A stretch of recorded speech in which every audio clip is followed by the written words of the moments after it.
Hello, everyone, and welcome back to another Dream Exchange story, another virtual Dream Exchange story. I'm welcoming here today Wendy Goddard, who is a multitasker, does multiple different types of work in the gig economy. So thank you so much for joining me. Thanks, Nicole. Lovely to meet you. Awesome. Lovely to meet you too. So, Wendy, just give us a little bit of a background as to what it is that you do in this multitasking gig economy and what it's like to have a varied skill set during these times. Okay, I've kind of reinvented myself. I've discovered a new phrase. It's called a professional assistant. So it's kind of like a PA on steroids. So I do personal assistant things, but I have an added skill set or two which can round out the whole experience. For example, my skill set is bookkeeping, income taxes, facilities management, project management. And so whoever needs someone who can do all of these things, they call me in on an ad hoc basis, on a permanent basis, say a few times a week, and I do these things for them for a fee. Other professional assistants have, for example, a legal background or a construction background, that sort of thing. So this is my niche as a generalist, as you say. That's incredible. So you're basically the person that people turn to do the jobs that they don't want to do in their company. So the odds and ends here, the stuff, the nitty-gritties. Let's say like maybe someone comes to clean our home because we love having a home, but we don't love cleaning it. So maybe you're that kind of person who comes in just to tie up the loose ends and just make their space, their mental clutter as well, a little bit less. So what has it been like for you Yeah. going down this path? What were you doing before you decided to go down the lines of doing all these wonderful things that you do? I've had quite a few years of experience. I've sold advertising, I've written copy for adverts, I've been a bookkeeper for several corporates, I've had my own bookkeeping business with income tax. I've studied to be a teacher, I've studied to be a project manager, I've studied creative writing. Um, I have my own home, so I'm chairman of a body corporate, so I know what it's like to manage a building, deal with conflict, handle people, that sort of thing. And I tried to go back into corporate a month or so ago, and I realized it doesn't work for me. It's very structured, very rigid. After running my own business, I realized I like having a little bit of flexibility and freedom. Some mornings I'd like to start, say, at 9. Mm. Other evenings I'd like to carry on till 8, 9 at night. And I can do that without getting stuck in traffic or having to report to a boss and justify why I'm late for work, why I'm not here. Obviously, when I have appointments, I make sure I'm on time because that's critical. But if a friend wants to have coffee in the middle of the day, I can do it.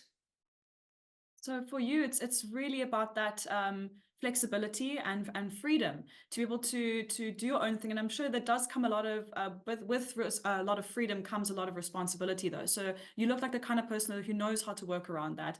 And I completely agree.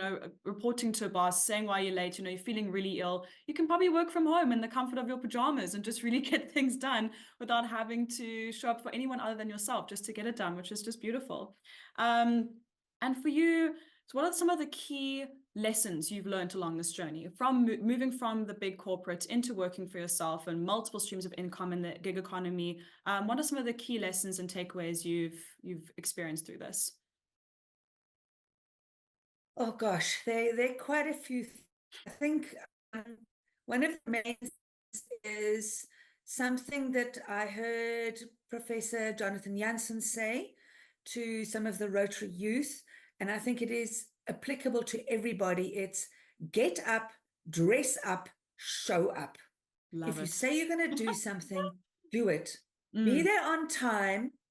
And I'd also like to add to that is put your hand up, volunteer wherever you can, make yourself noticed.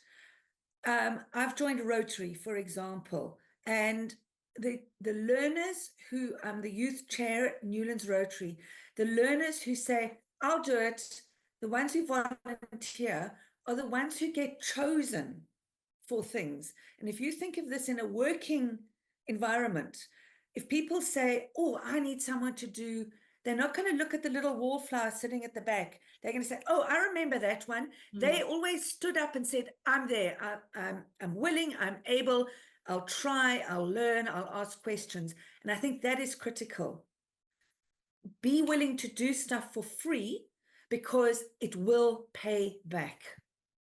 So volunteer, whether it's at your church, at your sports club, whatever you do, just show up, be in the limelight so that you're top of mind when somebody says, who can I ask to do this?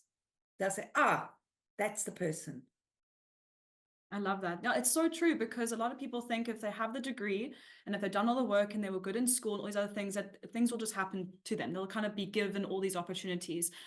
Big reality check. It's exactly as you said. You need to stand out in the room, step up a little bit, just do something, not knowing who is in the room. I've experienced that a few times where I've done things or just been my true self and stepped in and just been who I am. And that has actually gotten me places, because later on the line, there were people in that room that I didn't know I actually was going to work with later, which was a really awesome experience as well.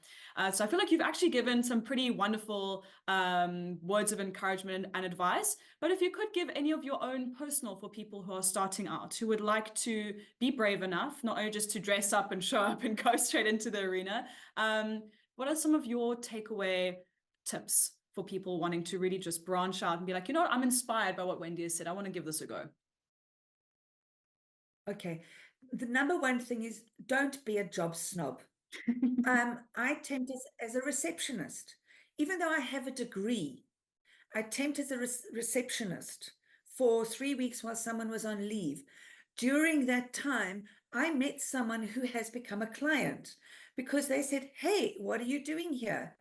I told them my history, and they said, oh gosh, you're just the sort of person I need. Here we go. He's an engineer, he's on his own, and he's just finding all his admin and all the statutory requirements are just so overwhelming. I said, I can do that for you. So every now and then he calls me and he says, hey, Wendy, I need you to do XYZ. I said, sure, I'm on. What's the deadline? Can we do it virtually? Do you need me to come into the office?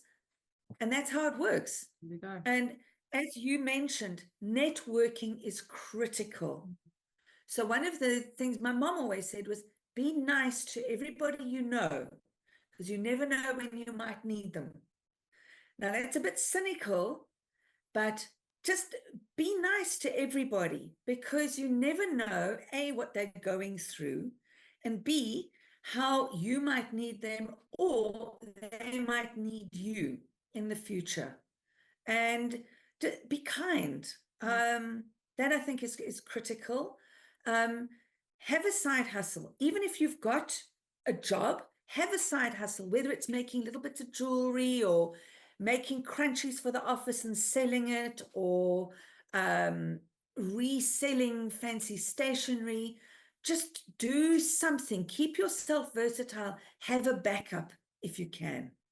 Yeah, I think that's also critical. Very, very important in this, and especially in South Africa, in this, like specifically in this country, it's so important to work for yourself, have some side hustles, just try something, you know. I think a beautiful thing that my mom also said to me that I can also share is, it doesn't matter what you do, just be the best at what you're doing. So it doesn't, in that case, at the time I was a waitress. So I was just being a waitress, doing the best that I could. And later on, I actually managed to work up to some sort of manager position. So that was, so just by showing up and being the best at what I did and just giving it my absolute all, with no intention in mind to become a manager or to be better in my position, but to just be better at what I was doing then. And then I got noticed and they were like, she's the girl for the job, you know? So just really putting yourself in and going for it. So it looks like we both have amazing takeaways from our moms, which is beautiful. Yeah. Exactly. Yeah. So thank you so much, Wendy. I'm very inspired is the word I'm looking for, by someone who's just tried so many different things and not stop because, oh, this one didn't work out. You're like, what is next? I think that sort of optimistic mindset is, what I think a lot of people need in this generation, is just to be like, okay, didn't work out in this one, that's fine. What else is there? I think there's a lot more opportunities out there than people do realize. So thank you for sharing that. And thank you for, sharing light on something that might seem like an odd end job to some people, but for you, it's a really incredible source of income with multiple streams of it. So well done to you. That's just incredible. Nicole, there's just one more thing I'd Oh, like yes. to add, is never stop learning. There we go. Love that. Every opportunity you can get, learn something new, whether it's a new skill, read a book, learn how to change a tire, learn how to reverse with a trailer, learn how to change a plug, simple things like that. Learn. And it just expands your mind and makes you more open to opportunity. I really love that. In a world where we have so much at our fingertips, it can be a little bit overwhelming. Just choose a few select ones. Try it, go for it, give it a good heave ho, as I like to say. Yes. Awesome. Thank you so much for Yes. joining me, Wendy. It's been absolutely incredible. And I hope that people are inspired to keep learning, put yourself out there, be kind, dress up, and show up. Love it. Lovely. Awesome. Thanks, Nicole. Thank you for your time, Wendy. Okay.